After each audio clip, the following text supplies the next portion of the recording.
Selamat jumpa teman-teman sekalian, salam sejahtera bagi kita semua. 10 Minute Talks Maintenance edisi ke-19 ini akan membahas mengenai Maintenance Work Scheduling part kedua, yaitu Advanced Scheduling. Advanced Scheduling atau Weekly Scheduling. Scheduler melakukan sebagian besar tugas Advanced Scheduling. Scheduler pertama-tama mengumpulkan pekerjaan dari the waiting to be scheduled dan dari WO carryover yang dikembalikan dari jadwal minggu sebelumnya. Scheduler kemudian mengalokasikan perkiraan jam kerja kru atau crew work hour forecast untuk minggu berikutnya, mengalokasikan WO berdasarkan prioritas, jumlah jam kerja, dan pertimbangan lain sesuai prinsip scheduling. Scheduler menggunakan scheduling worksheet untuk bantuan. Produk akhir adalah paket pekerjaan atau job package yang harus diselesaikan oleh kru lapangan pada minggu berikutnya. Scheduler kemudian mengirimkan WO untuk setiap kru ke kru supervisor dan mengirimkan juga setiap salinan WO kepada kru supervisor lain untuk koordinasi. Pembahasan mengenai weekly scheduling akan terdiri dari 4 bagian. Bagian pertama adalah forecasting work hours, yang kedua adalah sorting work order, ketiga C, allocating work order, dan keempat staging path and tool. Step pertama dari weekly scheduling adalah forecasting work hours. Crew supervisor akan mengisi crew work hours availability forecast worksheet dengan mempertimbangkan ketersediaan tenaga kerja dan sisa atau carry over WO in progress yang pada minggu berjalan. Contoh worksheet seperti pada gambar 1 di samping kita ini.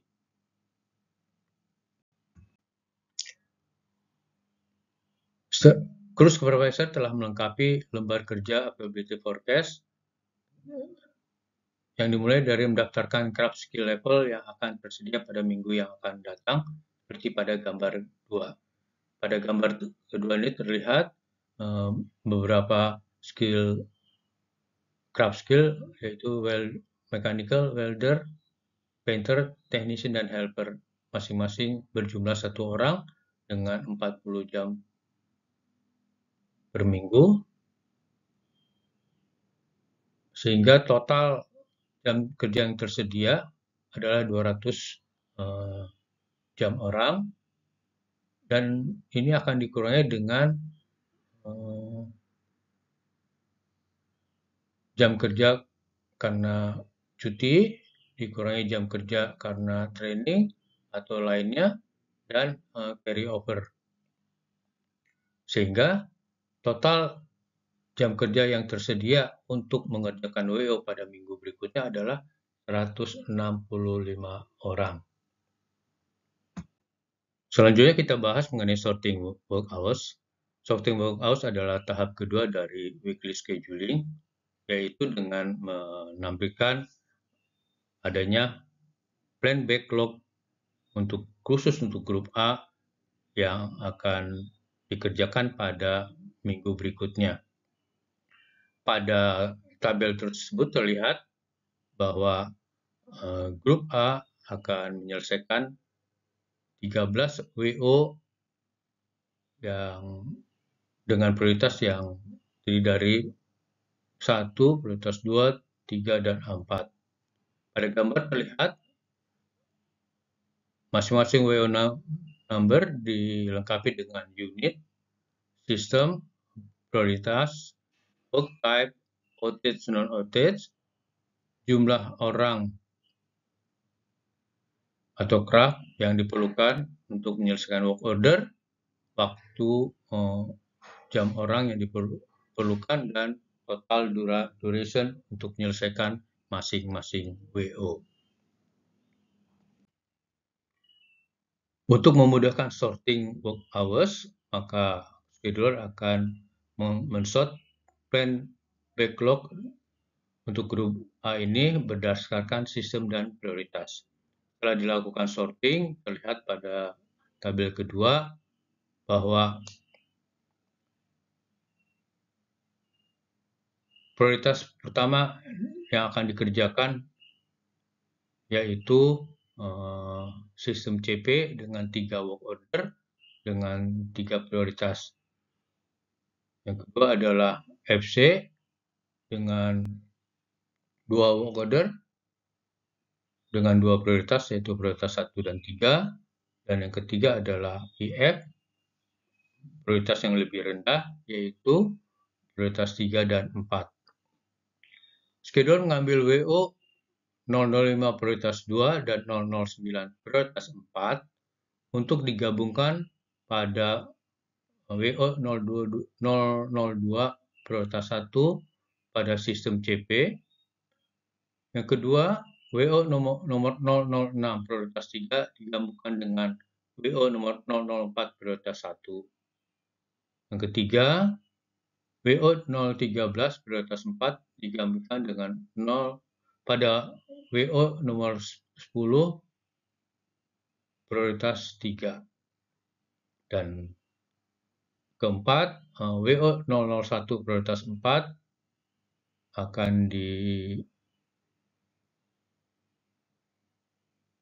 ditunda mengingat WO 001 ini prioritas yang sangat rendah, sehingga jam kerja orang yang tersedia dapat disubstitusi kepada WO lain yang prioritas lebih tinggi. Setelah kita membahas mengenai bagaimana kita melakukan sorting work hours, selanjutnya dalam weekly scheduling kita akan mengalokasikan work order pada advance schedule untuk dilaksanakan oleh grup A pada minggu berikutnya. Pertama-tama, scheduler akan memasukkan jumlah jam kerja tersedia pada advance schedule worksheet seperti terlihat pada gambar 3, labor calculation and first work order. Selanjutnya, scheduler akan memulai mengkalkulasi kebutuhan jam kerja pada untuk WO nomor 2, yaitu WO yang priority tertinggi. WO nomor 2 memerlukan teknisi sebesar 10 jam kerja. Kemudian scheduler mengambil 10 jam kerja dari 35 jam kerja tersedia dan sisanya 25 jam kerja dapat dipakai untuk WO lainnya. Selanjutnya kita akan mengalokasikan 3 WO berikutnya yaitu WO 005 sistem CP dengan prioritas 2 membutuhkan 1 technician 6 jam, 2 helper total 12 jam. WO 009 sistem CP prioritas 4 membutuhkan 1 mechanical 2 jam dan 1 helper 1 jam. WO nomor 04 sistem FC prioritas 1 membutuhkan 1 technician 7 jam dan 1 helper 7 jam. Karena jumlah jam kerja yang tersedia cukup, maka scheduler dapat langsung mengalokasikan jam kerja tersebut sesuai kebutuhan masing-masing WO. Kita alokasikan order nomor 6, yaitu prioritas 3, memerlukan 15 jam teknisi dan 15 jam helper. Karena jumlah jam yang tersedia untuk skill technician hanya 12, maka sisanya 3 jam kerja diambil kekurangan dari jam kerja mekanik, sementara jam kerja helper masih tersedia cukup. Berikutnya, work order nomor 12, scheduler memerlukan 8 welder house dan 8 helper. Sesuai worksheet, welder tersedia, sementara 4 helper yang tersedia kekurangannya 4 helper akan diambil dari mekanik.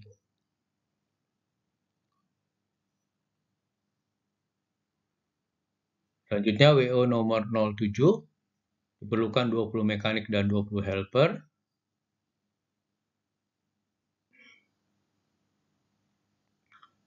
Tersedia 26 mekanik dan 0 helper. Kekurangan helper akan diambil dari 6 mekanik dan 14 welder house.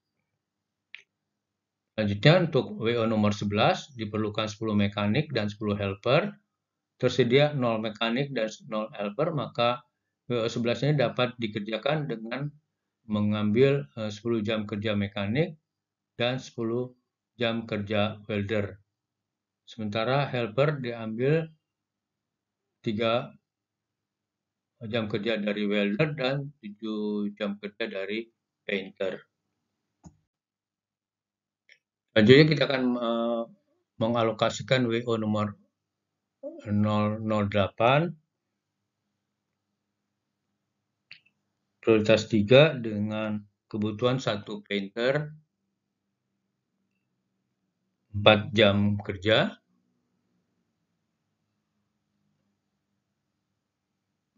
Alokasi nomor 8 ini dapat diselesaikan karena masih tersedia jam kerja painter. Sementara untuk WO nomor 3 butuh 40 jam painter yang tersedia hanya 9 jam, maka WO kode nomor 3 ini tidak dapat dikerjakan seluruhnya. Kemungkinan bisa dilakukan adalah 9 jam kerja dilakukan pada minggu ini, sisanya 31 jam kerja dikerjakan pada minggu berikutnya sebagai carry over. Hal ini dapat dimungkinkan mengingat WO nomor 3 itu prioritas 3. Setelah seluruh work order dengan masing-masing prioritasnya dapat dikerjakan pada minggu berikutnya, maka kita akan mempersiapkan part dan tools, yaitu dengan staging part and tools. Staging berarti perpindahan secara fisik material atau suku cadang atau tool dari regular storage ke mana seorang technician dapat bergerak dengan mudah untuk mengambil material tersebut sebelum bekerja. Staging item ini akan mengurangi waktu seorang technician untuk mengumpulkan material atau tool sebelum WO dikerjakan. Apa yang di-stagingkan? Biasanya stage untuk mengantisipasi material atau item non-stock atau pembelian khusus. Di mana dilakukan staging, ada berbagai kemungkinan di mana pembelian dapat menggelar item. Kemungkinannya adalah area stage terpusat, area stage tersebar, atau pada lokasi kerja, dan bahkan mungkin pada bangku teknisi. Siapa yang akan melakukan staging? Biasanya planner, bisa juga dilakukan oleh scheduler atau material purchaser, atau crew supervisor. Demikian kita bahas mengenai advance scheduling. Terima kasih atas perhatian teman-teman. Jangan lupa subscribe dan notifikasi loncengnya, sehingga apabila 10 Minute Talks Maintenance berikutnya telah tersedia, dapat kita bahas bersama-sama. Terima kasih. Sampai jumpa.